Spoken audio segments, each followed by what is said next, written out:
محمد وآله وأصحابه أجمعين. As we mentioned before, that the leaders are the flag carriers of the people of Quraysh. They were coming out one by one, and Sahaba Rizwanullah alayhim ajma'in, they were killing them one by one as well. So almost 10 people, they got killed one after the other. 6 of them, they were from one family. And all of them, they were from Banu Abdiddar, a tribe.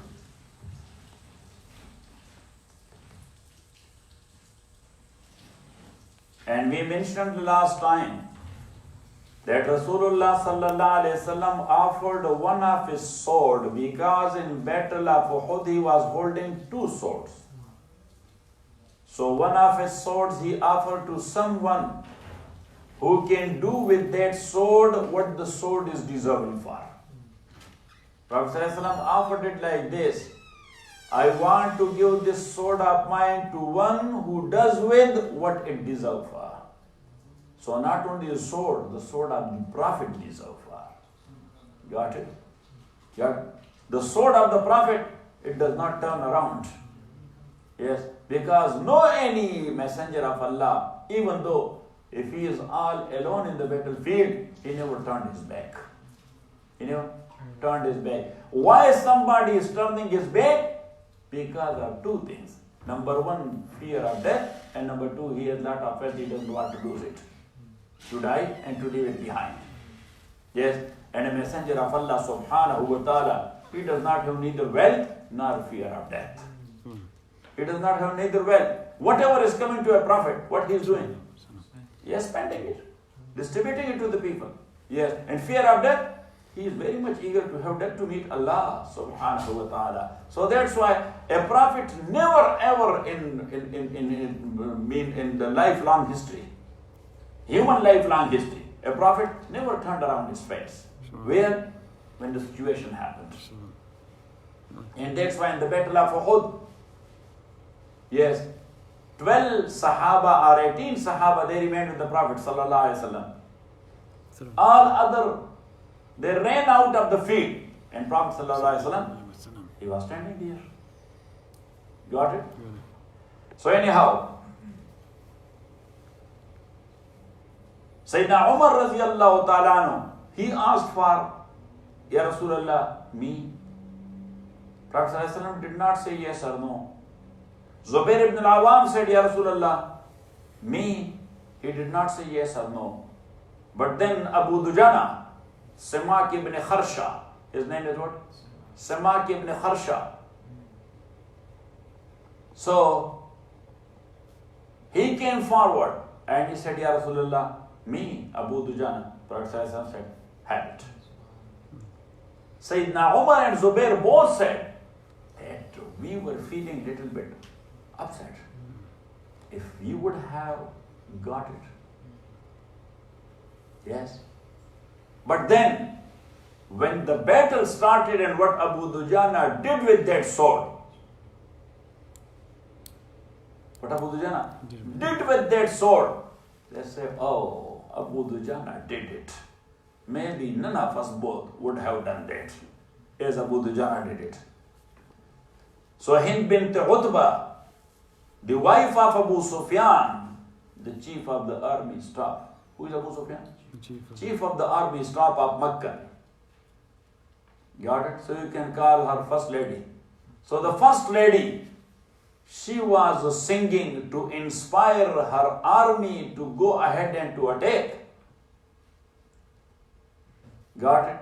Yes. In face-to-face battle, she came very close under the sword of Abu Dujana. But when Abu Dujana was close to hit who is under his sword, so, and then he turned around. And he turned around. Rasulullah sallallahu alaihi wasallam recognized that this is Hind. This is Hind. And Abu Dujana turned around. So he was aware of that. Why he turned around? Number 1, that was against the very brave nature of Abu Dujana to hit a woman. Yes, and especially with the sword of the Prophet, he was thinking this is an insult to the sword of the Prophet. This is what? This is an insult to the sword of the Prophet to kill a woman with. You know what I'm saying? And when Rasulullah asked him later, Abu Dujana, I was looking at you. Yes. So she came under your sword, but you turned around. Why? He said, Ya Rasulullah, I cannot insult your sword. To hit a woman with your sword, I cannot do that. Got it? Yes. As you know, that in the battlefield, the armies or the platoons, they have their own code words. In dark night, they recognize and know one another through their code words. That he is not a spy. He is not from the enemy because he knows the code. And that's why when the code word is leaked, so the army gets defeated. Yes, because the opposite army, they are using the same code words and entering into them. You know what I'm saying? Yes. So in that battle, the code word for Muslim was Ummah. Ummah. What? Ummah. Ummah.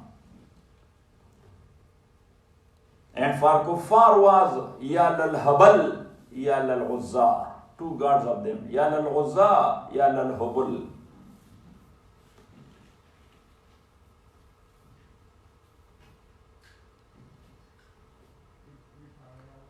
Zubair radiallahu ta'ala anhu says that Abu Dujana was a man. When he was going ahead to fight wholeheartedly,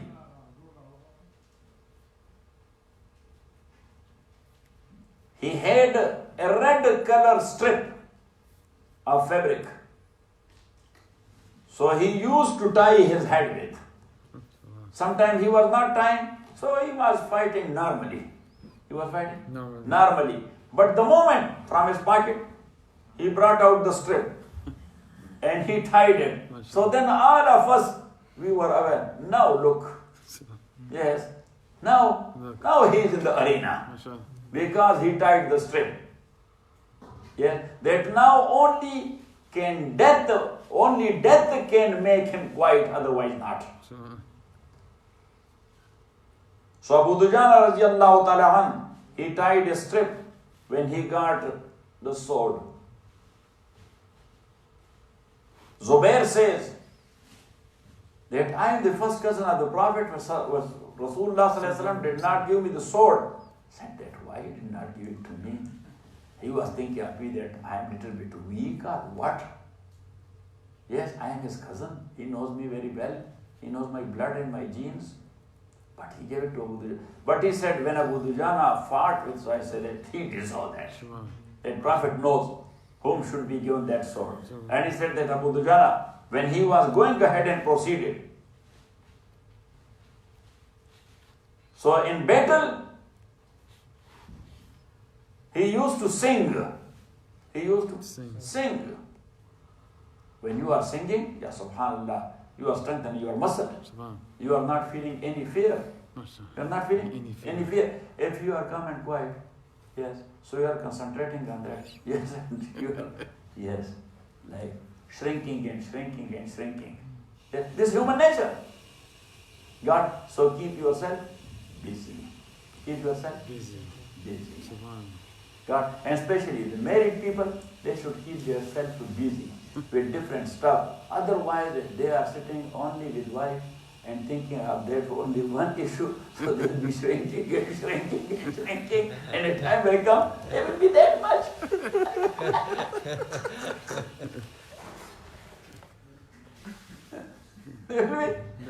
What do they call it? The smart doggy, the white one. Chihuahua. Chihuahua. Yeah, so it becomes Chihuahua. Cat and mouse.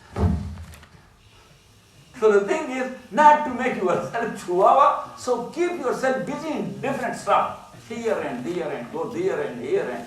Got it? So Abu Dujana radiallahu ta'ala an, he was keeping himself busy. So he was singing. So what he was saying? Inna allazi ahadani khalili. That's what he was saying. Inna allazi ahadani khalili wa nahnu bis-safhi ladan nakhili. Yes, he was singing with rhythm. Inna allazi ahadani khalili wa nahnu bis-safhi ladan nakhili. Allah aqum ad-dara fil kahuli azrib bi-sayfillahi war-rasuli. So he was singing like this, that my beloved Prophet sallallahu alaihi wasallam, he has taken a promise of me. When we were closer to the date palm tree gardens, and I gave him my word that, O the Messenger of Allah, as we are giving you a bay'at or a pledge bis-sam'i wa ta'a, that we will listen and we will obey. We will listen and we will obey and we will never turn around. So he said that I had given him a word at that time that, O the Messenger of Allah, you will never be seeing me that I will not be in the front row. Yeah, I will never fight in the battlefield in the back rows, in the second row even. Always I will be there in the front row.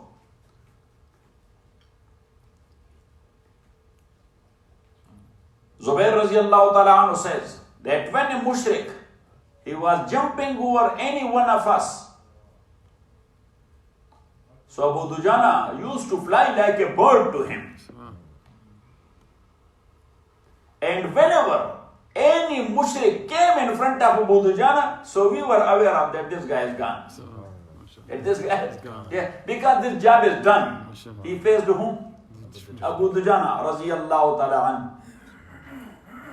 Now, the next topic is the bravery of the Muslims, which is an important topic, inshallah. Wa sallallahu ta'ala ala khairi khalqihi, Muhammadin wa alihi wa sahbihi ajma'in.